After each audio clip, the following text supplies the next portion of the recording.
Bonjour et bienvenue sur cette nouvelle vidéo. Donc, je suis content de vous retrouver. Aujourd'hui, on va voir quelque chose qui m'aurait bien servi à l'époque où j'avais commencé à effectuer mes premières rénovations. Et j'espère qu'il va aider pas mal d'entre vous, donc à savoir sur les découpes de parquet. Donc, on va essayer de prendre des découpes plutôt complexes avec pas mal de motifs. Je vais vous montrer ça tout de suite.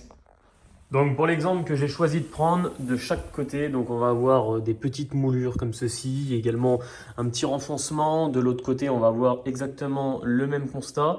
Donc là, je vais venir installer une lame de parquet et vous expliquer comment je réalise ma coupe et qui vienne bien épouser toutes les formes. Donc pour commencer, venez installer donc une nouvelle lame sur votre ancienne lame et vous venez de l'appuyer de chaque côté en butée sur les coupes que vous voulez venir réaliser. Donc là, imaginons bien sûr que tout le parquet a été réalisé en amont. Là, c'est vraiment pour un exemple. Également, là, j'ai plutôt de la chance, c'est des lames entières. À savoir que si ce n'était pas des lames entières et qu'il n'y avait, à savoir, enfin, on partirait de la droite, il faudrait du coup bien se mettre à l'équerre à ce niveau-là pour pouvoir partir correctement. Donc là, c'est pas le cas. Donc pour commencer, on va venir prendre notre mesure de chaque côté de nos butées et venir le tracer. Donc juste comme ceci. Donc à savoir, on va se mettre bien en face de celui-ci, on se repère. Alors soit on prend l'encoche, si on la prend, il faudra toujours la prendre, soit on la prend pas. Donc ça dépendra de comment vous voulez travailler. Donc par exemple, là, je vais prendre avec l'encoche, j'ai 7 cm. Si je tire ma lame pour vérifier que c'est bien du coup l'épaisseur de mon autre lame, donc on vient juste ici, j'ai également donc 7 cm.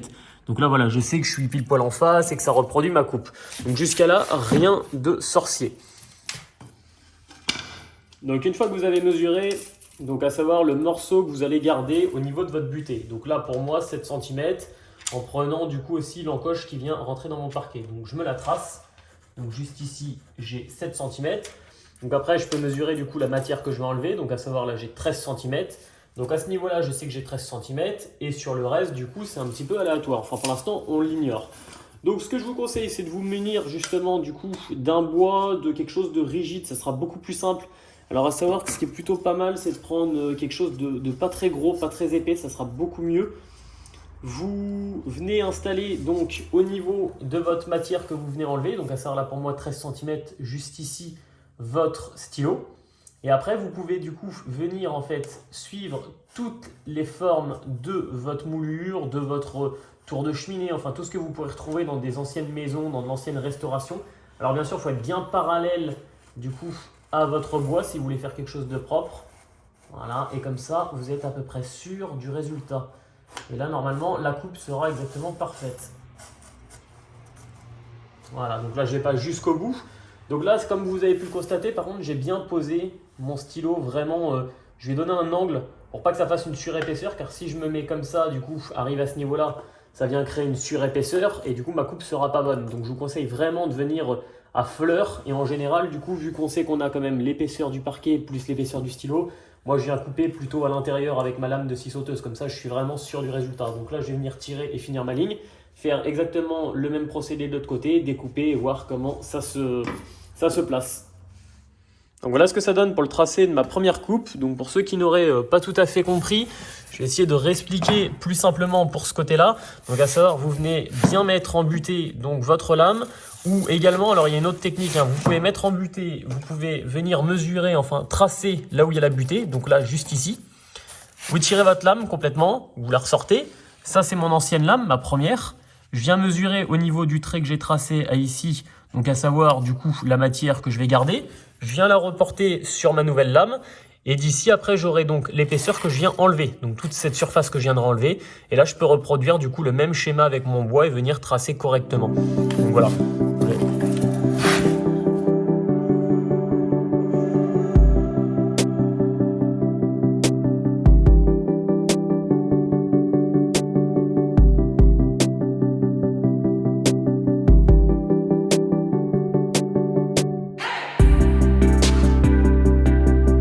Bon, et voyons le résultat. Du coup, comme si... Alors, j'essaie de faire ça au mieux d'une main. Voilà. Et là, normalement, si tout va bien, on est pas mal du tout. Voire même nickel. Bon, ben voilà, ça c'est plutôt une belle coupe.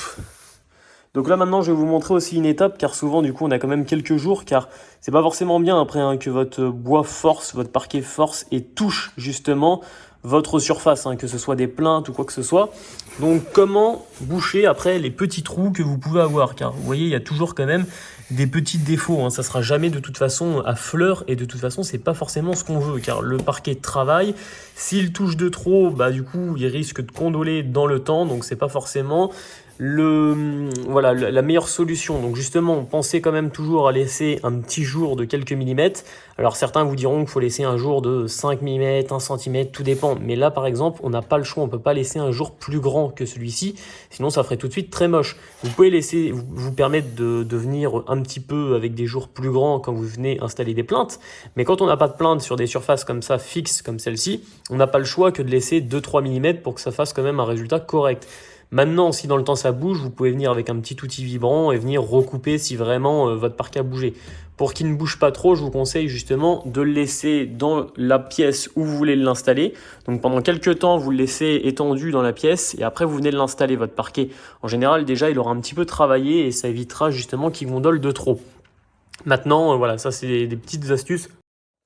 Donc pour en revenir au sujet, comment boucher du coup ces tout petits trous qu'on peut avoir une fois qu'on a posé notre parquet. Donc même vous voyez juste comme ici là, on arrive à voir 1 mm, enfin on n'est pas tout à fait, c'est pas niveau finition, c'est pas non plus super propre. Donc moi en général les trous comme ça, je les bouche donc au silicone. Alors pourquoi au silicone et pas à l'acrylique ? Alors, ce qui va être dessus la plinthe, si par exemple vous posez une plinthe comme ça, qu'au-dessus de votre plinthe, vous venez installer un joint acrylique, c'est pas forcément gênant, ça va pas non plus énormément travailler. Donc dans le temps, ça devrait pas poser de problème. Par contre, à contrario, en général, si vous venez donc poser un joint acrylique ici, votre sol, votre maison, de toute façon, ça travaille. Donc, mine de rien, entre votre plinthe et votre parquet, ça risque de fissurer et de vous faire un travail plutôt dégueulasse dans le temps. Donc, je vous conseille plutôt de faire des joints silicone. C'est bien plus élastique, ça travaille mieux et ça réagira mieux dans le temps. Maintenant, ce qui est bien, c'est d'avoir déjà réalisé ces peintures sur les murs avant de poser le silicone, car votre silicone, vous ne pouvez pas le peindre. Donc, c'est vraiment pour faire une petite finition juste en dessous des plaintes ou juste au-dessous des moulures comme ceci. Donc là, on va voir ça tout de suite, comment faire un beau joint silicone pour avoir un résultat vraiment nickel. Bon alors, du coup, pour finir nos petits trous, comment faire un joint silicone comme un pro? Donc, il vous faudra un pistolet à colle, hein, une cartouche de silicone, donc là j'ai pris en blanc. Alors j'ai déjà vu des artisans utiliser du silicone de couleur, souvent de la couleur du parquet pour essayer de faire entre les deux. Moi si mon mur est blanc et que j'ai des moulures blanches, je trouve ça pas dérangeant limite de faire des joints en blanc. Bon, après ça tout dépendra aussi des goûts et des couleurs. Donc dans un premier temps, dépoussiérez bien correctement donc votre surface où vous venez appliquer votre silicone, donc soit à l'aide d'un petit aspirateur, un petit pinceau, enfin tout ce que vous pourriez avoir sous la main de plutôt pratique. Donc on va faire pareil de l'autre côté. Donc bien sûr là j'ai préparé ma cartouche de silicone, donc j'ai coupé mon embout en biseau et là du coup je vais venir réaliser donc mon joint déjà dans un premier temps juste au pistolet.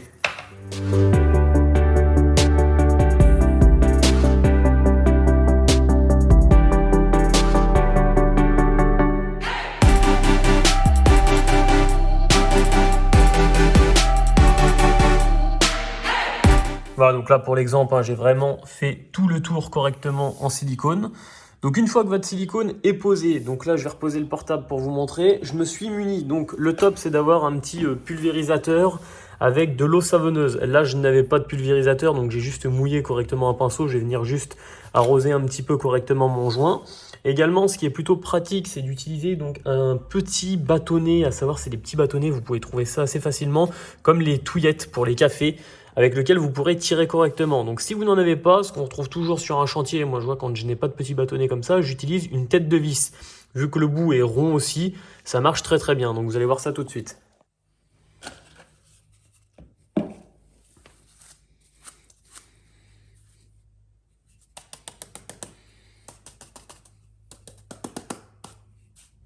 Alors bien sûr, c'est bien plus pratique avec un petit pulvérisateur. Là, c'est vraiment pour l'exemple. Je vous conseille de vous munir d'un petit pull, c'est beaucoup plus simple. Donc une fois que votre joint est muni, donc l'avantage par contre d'utiliser une tête de vis, c'est que selon votre joint, la taille de votre joint que vous utilisez, vous pouvez prendre une tête plus ou moins grosse. Donc après, vous venez vous placer dans l'angle et vous pouvez venir tirer correctement. Alors bien sûr, vous essuyez au fur et à mesure votre tête. Si vous avez des petits défauts comme ceci, vous pouvez venir passer juste le doigt.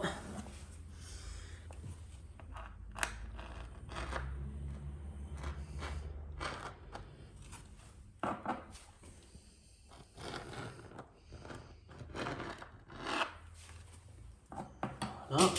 Vous avez des petits défauts qui persistent un petit peu, donc comme on peut voir juste ici. Donc au lieu d'essayer de tirer, parce que vous l'aurez pu, hein, c'est vraiment sur le parquet, mais vu que du coup votre surface est mouillée, vous pourrez l'enlever assez facilement. Vous prenez une lame de cutter et vous venez juste enlever donc la petite surépaisseur qui s'y trouve là.